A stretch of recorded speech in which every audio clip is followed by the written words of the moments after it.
bangkit dan bercahayalah. Shalom Bapak Ibu Saudara dikasih Tuhan. Hari ini kita berjumpa lagi dan saya mau mengajak kita lagi untuk merenungkan firman Tuhan yang hari ini saya ambil dari surat 1 Petrus pasal yang keempat, mulai ayat yang ke-7 sampai dengan ayat yang ke-11. Demikian firman Tuhan saya bacakan buat setiap kita.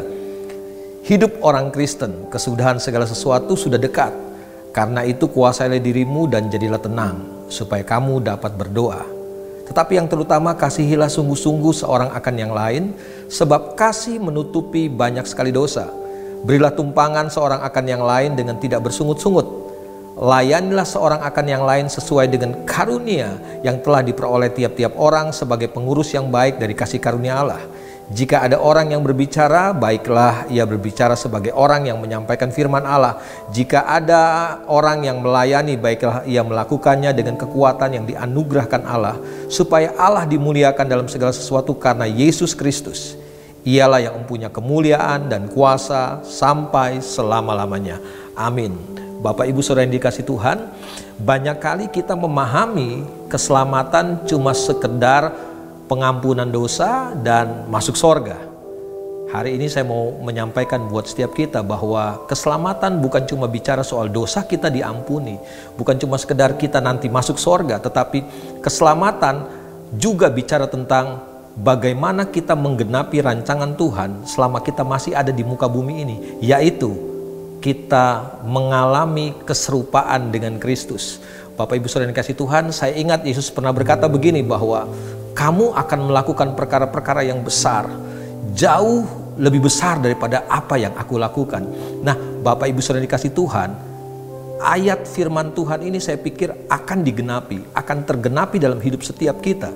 Percayalah, Tuhan pasti akan membuat kita melakukan perkara-perkara yang besar, bahkan perkara-perkara yang jauh lebih besar dari apa yang Yesus lakukan.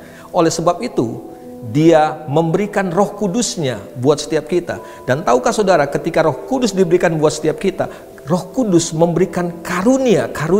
Sehingga apa? Sehingga kita bisa melakukan, kita bisa menggenapi apa yang Yesus katakan itu, bahwa kamu akan melakukan perkara-perkara yang jauh lebih besar dari apa yang aku lakukan. Kita manusia yang terbatas sebelumnya, kita tidak bisa melakukan hal-hal itu sebelumnya. Tapi percayalah, puji Tuhan, terpujilah nama Tuhan. Tuhan memberikan karunia yang luar biasa buat setiap kita. Roh Kudus diberikan buat setiap kita. Dia mengaruniakan perkara-perkara yang ajaib, karunia yang besar buat setiap kita, sehingga kita mampu melakukan hal-hal yang sebelumnya kita nggak mampu lakukan.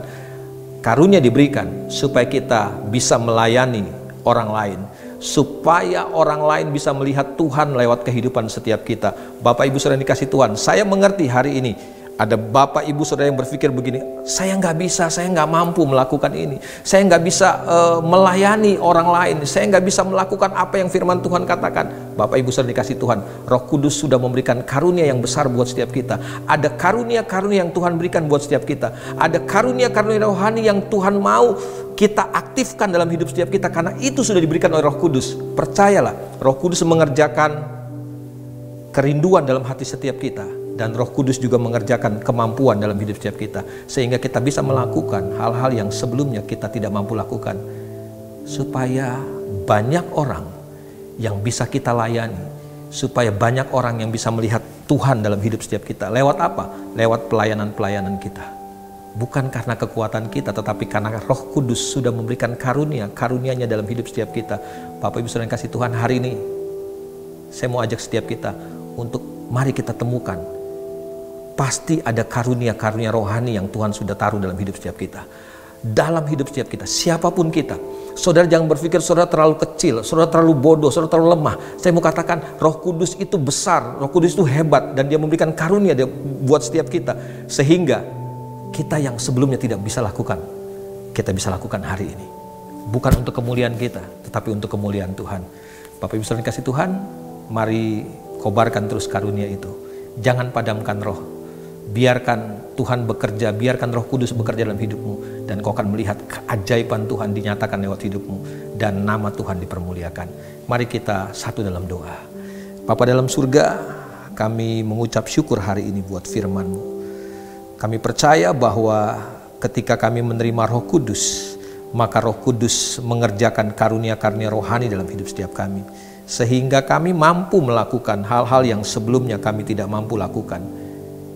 Hari ini kami mampu lakukan, bukan karena kekuatan kami, tetapi karena Roh Kudus memampukan kami untuk mengerjakan karunia-karunia yang Tuhan sudah berikan dalam hidup setiap kami. Sehingga genaplah firman-Mu yang Engkau katakan bahwa kami akan melakukan perkara-perkara yang lebih besar dari apa yang Engkau pernah lakukan.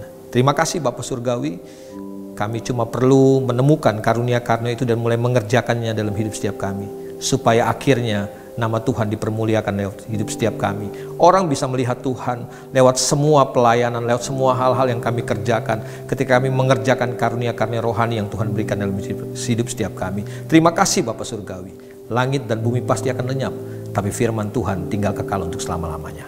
Kami bersyukur buat firman-Mu, demi nama Yesus Kristus Tuhan kami berdoa. Amin. Bapak Ibu Saudara yang dikasihi Tuhan, biarkan orang-orang melihat Tuhan lewat karunia-karunia rohani yang kita kerjakan dalam hidup setiap kita. Tuhan dipermuliakan. Amin.